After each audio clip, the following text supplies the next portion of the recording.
क्या कह रहे हैं वो भी सुनाएंगे हम। लेकिन शकील जी, सबसे पहले कल से लेकर आज तक क्या कुछ आप देख रहे हैं सियासत में और कांग्रेस राहुल गांधी की सियासत में? देखिए राजीव जी, राहुल गांधी जैसे ही वापस आए, आपने सही शब्द का इस्तेमाल किया कि खलबली मच गई।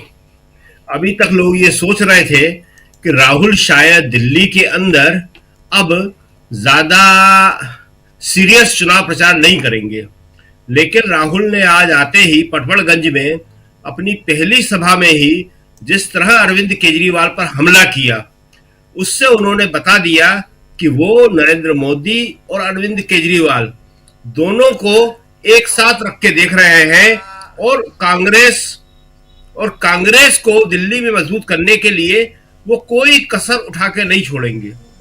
जहां तक महू का सवाल है, तो महू में तो बड़ी ऐतिहासिक रैली हुई है। उसका असर तो पूरी राष्ट्रीय राजनीति पर पड़ेगा। उसका तो असर वहां पे राहुल गांधी ने जिस तरह गरीब की, मजदूर की, किसान की, दलित की, आदिवासी की है, उससे एक बार फिर यह संदेश स्पष्ट रूप से गया है, राहुल जो है वर्ग राजनीति को छोड़ने के लिए तैयार नहीं है।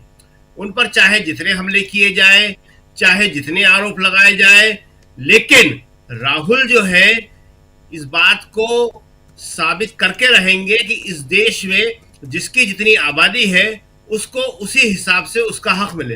राहुल ने कल महू में बड़े स्पष्ट तौर पे कहा इस बात को कि जो पिछड़ा वर्ग है, ओबीसी है, उसको अपनी ताकत का अंदाजा ही नहीं है, और उसकी जो सबसे बड़ी ताकत है वो उसकी संख्या है, उसकी आबादी है, और उसको ये मालूम होना चाहिए कि उसकी जो आबादी है उसके अनुपात में उसे कहां कहां कितनी हिस्सेदारी मिली हुई है। न्यायपालिका में वो कितना है, प्रशासन में वो कितना है, शिक्षा के क्षेत्र में कितना है, अन्य जगह वो कितना है। और जिस दिन ये मालूम पड़ गया तो ये बात बिल्कुल सही है राजीव जी कि देश की राजनीति में भूचाल आ जाएगा।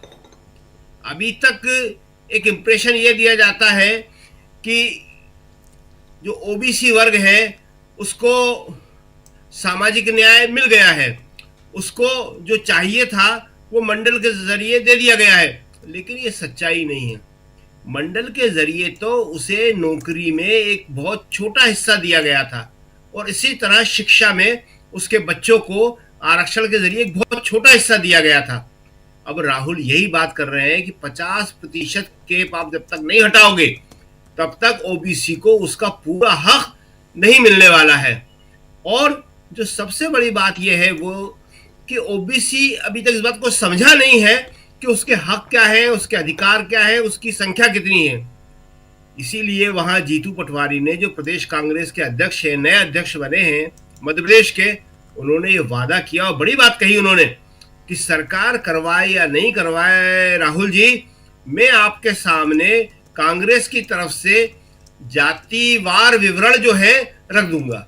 मैं यहाँ जाति गणना करवाऊंगा, कांग्रेस यह जाति गणना करवाएगी, और हम ये बता देंगे कि वास्तविक स्थिति क्या है जिसको बीजेपी छुपाना चाह रही है।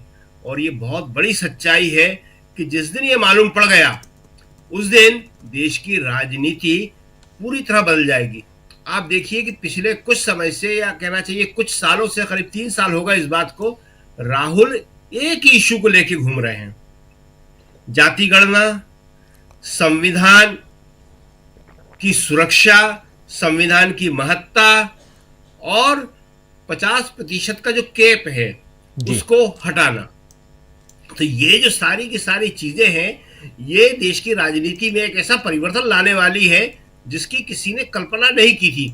अभी तक जो है पारंपरिक राजनीति चलती थी, वोट ले लो और इसके लिए ये कर दो, लेकिन जब ये सवाल आएगा तो जैसा आपने बताया कि गुजरात के नेताओं को, भाजपा के नेताओं को ये कहना पड़ेगा, वो हिल गए हैं कि हम तो राहुल आरक्षण को बढ़ाने की मांग कर रहे हैं, हम तो आरक्षण को खत्म ही करना चाहते हैं।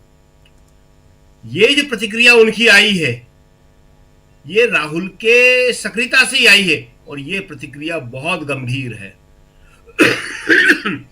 जी बिल्कुल, यह प्रतिक्रिया बहुत ज्यादा गंभीर है, और उनकी असली चेहरा जो है वो सामने आ गया है, मुखौटा उतर गया है कि बीजेपी किस तरह संविधान की विरोधी है, क्योंकि आरक्षण संविधान की ही चीज है, और किस तरह उसकी हर कोशिश है कि वो संविधान को और आरक्षण को दोनों को खत्म कर दे। जी राजीव जी।